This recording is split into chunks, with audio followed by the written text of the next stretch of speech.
சீரக சம்பா அறுவடை நடந்துகிட்ருக்கு. எல்லாம் இயந்திர அறுவடை. அந்த காலத்தில் சித்தப்பா நீங்கள் உங்கள் காலத்தில் எப்படி சித்தப்பா அறுவடைலாம் இந்த அருவா இருக்குது? இந்த அருவாலை வச்சு தான் 1000 ஏக்கராக இருந்தாலும் அறுவடை பண்ணணும். இந்த அருவா அறப்போ தான் இன்றைக்கி வந்து மிஷின் இருக்குது. நீங்கள் எத்தனை பேர் சித்தப்பா அறப்புக்கு வருவீங்க? எத்தனை மணி? ஒரு ஏக்கருக்கு வந்து 9 ஆள். எத்தனை மணிக்கு அறக்கிறதுக்கு வருவீங்க?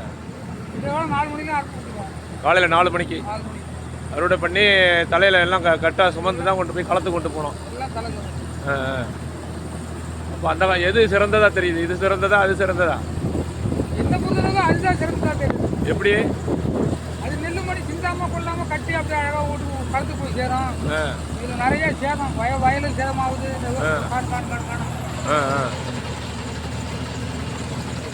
எல்லாம் அந்த அந்த காலத்தில் செஞ்சு வச்ச எல்லாமே நல்லது தான். ஒரு போகம் மறையுது, மறைஞ்சு போகுது.